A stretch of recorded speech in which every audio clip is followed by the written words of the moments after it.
Daily post Haryana देख रहे हैं आप और मैं हूं आपके साथ शगुन कश्यप। जाको राखे साइयां मार सके ना कोई, जिसका भगवान खुद रखवाला है उसका कोई कुछ नहीं बिगाड़ सकता।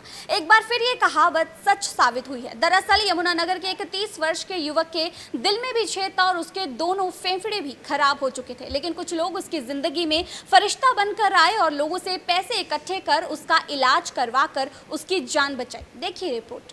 जब भी हम किसी परेशानी में होते हैं तो हमें भगवान याद आता है, और भगवान जब किसी की सहायता करता है तो खुद धरती पे ना आकर फरिश्तों को लोगों की सहायता करने के लिए भेजता है।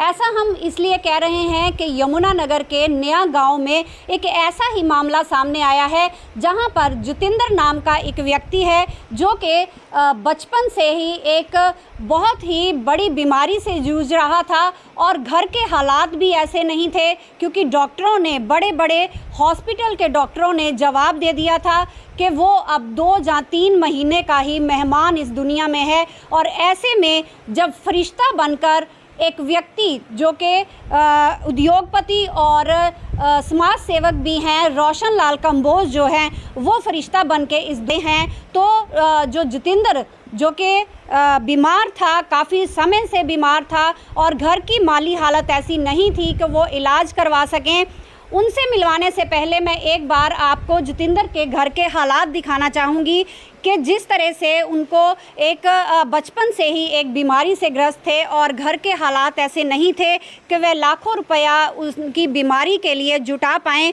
तो ऐसे में जो रोशन लाल कंबोज हैं वो फरिश्ता बन के कहीं ना कहीं आए हैं। आप सबसे पहले बताएं कि क्या था जितेंद्र जी को, किस तरह की दिक्कत थी? बेसिकली क्या है, जितेंद्र जो है ये नए गांव का लड़का है, धूम सिंह जी इनके पिताजी हैं। तो इनको डॉक्टर ने अक्टूबर में चेक करके ये बताया कि आपके दोनों लंग्स और हार्ट ये दोनों ही ख़राब हैं और इसका यहाँ उपचार संभव नहीं है। ऑल इंडिया मेडिकल और आपका पीजीआई चंडीगढ़, मेदांता, फोर्टिस सब ने ये कहा कि ये संभव नहीं है। उसके बाद इन्होंने इनके एक मित्र हैं पारिवारिक, चौधरी धर्मवीर जी, उनसे संपर्क किया निराशा में, और उन्होंने यहाँ पर डॉक्टर प्रतीक गुप्ता जी हैं, उनका एक्सपोजर रहा है बहुत बड़ा, उनसे संपर्क किया और संपर्क करने के बाद इस बच्चे को चेन्नई एक हॉस्पिटल में भेजा। वहाँ इसके टेस्ट हुए और उन्होंने कहा कि भी आपके लंग्स और आपका जो हृदय ये इसका प्रत्यारोपण हो सकता है, लेकिन इसमें खर्चा 50, 60, 70 लाख लग सकता है। अब ये वहाँ से आगे जेब में पैसे नहीं थे, तो इन्होंने मायूसी में चौधरी धर्मवीर जी से संपर्क किया कि भाई पैसा तो है नहीं, कैसे संभव होगा। तो उन्होंने प्रयास किया कुछ पैसा इकट्ठा करने का, लेकिन वो कुछ थोड़ा सा पैसा इकट्ठा हो करके 7 लाख पे बात रुक गई। उसके बाद ये मेरे पास आए, तो जब इन्होंने मुझे बताई तो मैंने कहा कि भाई इसके सारे टेस्ट मैंने देखे, रिपोर्टें देखी, हमने कहा भी आपके पास अब पैसे की कोई दिक्कत नहीं होगी, हम पूरी ताकत लगाएंगे, समाज के लोगों को साथ जोड़ेंगे। और मैंने खुद बीड़ा उठाया और बीड़ा उठा करके बहुत लोगों ने 10-10 रुपये, 50 रुपये, 5,000 रुपये, 5100 रुपये, 2100 रुपये, 31,000, 51,000 देते रहे। मैं उनसे इकट्ठे करता गया और हमने 35 लाख इकट्ठे करके इसको हॉस्पिटल में एडमिट करा दिया।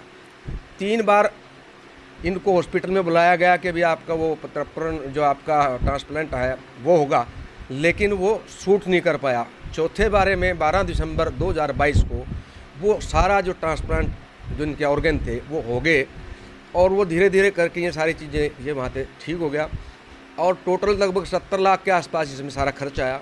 हमने मिलजुल करके वो पूरा, इसको पैसे की कभी तंगी नहीं आने दी। तो ऐसे नेक और बड़े काम में एक टीम वर्क है। यहाँ हमारे साथ डॉक्टर प्रतीक भी हैं, इनसे भी जानते हैं कि उनको किस तरह से पता लगा या फिर किस तरह का सहयोग उनका रहा। क्या कहना चाहेंगे डॉक्टर साहब, कब पता चला और कैसे प्रोसेसिंग है? अक्टूबर 2022 में जितेंद्र की हालत बिगड़ी और इन्होंने बड़े संस्थानों में अपने उपचार के लिए राय ली।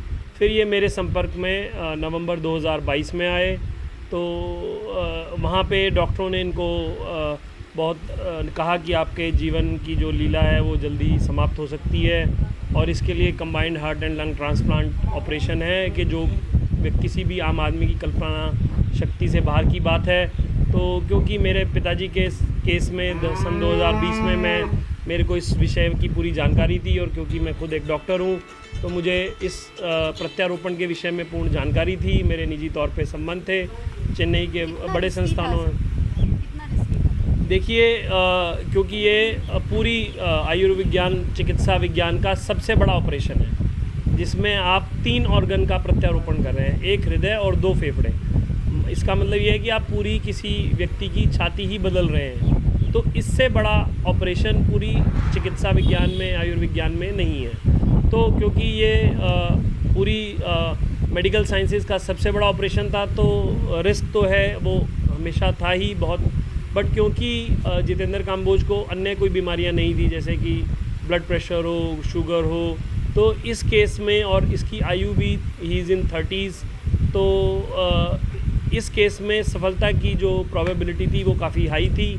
तो मैंने एक निजी संस्थान MGM health care private limited Chennai में, मैंने वहाँ के जो combined heart and lung transplant programme के डायरेक्टर हैं डॉक्टर KR बालाकृष्णन, और उनके जो सबॉर्डिनेट हैं डॉक्टर अपार जिंदल, उनसे मैं लगातार अपने पिताजी की डेथ के बाद टच में था या हूँ। तो उन्होंने मुझे कहा कि डॉक्टर साहब आप इनको भेज दीजिए। तो मैंने वहाँ सब तरह का जो बौद्धिक सपोर्ट है या इंटेलेक्चुअल इनपुट था वो मैंने वहाँ दिया उनको, इसको वहाँ भेजा। उन्होंने इसकी जांच की, उन्होंने कहा कि ये फिट केस है combined heart and lung transplant के लिए। तो मैंने इनको मोटिवेट किया कि आप वहाँ जाइए और आप निश्चित तौर पे ही ठीक होके आएंगे। तो यहाँ पर जितेंद्र की पत्नी भी हैं, उनसे भी पूछते हैं कि जब उनको पता चला कि जिस तरह से डॉक्टरों ने जवाब दे दिया था, तो उनका कैसा रिएक्शन था? क्या कहना चाहोगे जब आपको पता चला? पहले तो मैं बहुत घबरा गई थी। उसके बाद अनुज भाई जी हैं, उन्होंने बताया और इन डॉक्टर ने बताया कि इनका इलाज हो सकता है। तब फिर चेन्नई गए। उसके बाद पता चला कि वहाँ ऑपरेशन हो जाएगा, तो उसके बाद वहाँ लेके गए। किन किन लोगों ने सहायता किया? सभी ने बहुत सहायता किया। गांव के इनके भाई जी हैं और रोशनलाल जी हैं और धर्मवीर जी हैं, अनुज भाई जी हैं, सब ने बहुत मदद की है, अब भी कर रहे हैं। एक बच्ची है? हाँ जी, एक गुड़िया। अब ठीक है, काम वाम करते हैं घर पे? हाँ जी, अब ठीक है। हाँ जी, अब ठीक है। तो हमारे साथ यहाँ जितेंद्र जी खुद हैं, उनसे भी जानते हैं कि उनका कैसा अनुभव रहा। क्योंकि जब किसी को अगर डॉक्टर ये बोल दें कि आप इस दुनिया में 2 या 3 महीने के ही मेहमान हो, तो उनका कैसा एक्सपीरियंस रहा, उनसे भी जानते हैं। जितेंद्र जी, आप पहले से के मुकाबले कैसा फील कर रहे हैं? पहले से बहुत अच्छा महसूस कर रहे हैं, सेहत भी स्वस्थ है। तो आपको ये जो दिक्कत थी वो बचपन से थी? हाँ जी, ओल्गी वो बचपन से थी, पर वो पता नहीं लग पाया, कुछ घर के हालात ऐसे ही थे। तो अब आके पता लगा, मेरी आवाज़ धीरे धीरे कम होने लग गई थी और ब्लड, खांसी में ब्लड आने लग गया था, तब हमने इसका पता लगा। अब आप स्वस्थ हैं, काम अब करते हाँ हैं? जी, अब मैं काम करता हूँ, स्वस्थ हूँ। क्या कहना चाहेंगे जिस तरह से सबने आप सब ने सहयोग किया, सबका सहयोग से कि सबकी मदद से ये काम हो पाया, उनका बहुत धन्यवाद। उनका एहसान हम कभी नहीं भूल पाएंगे। तो ठीक है जितेंद्र जी, ये थे परिवार के लोग और जो समाज सेवी हैं लाल काम्बोज जी, उनका यही कहना है कि ये एक तरह से जितेंद्र के लिए दोबारा से जन्म है। यमुनानगर से डेली पोस्ट के लिए रजनी सोनी।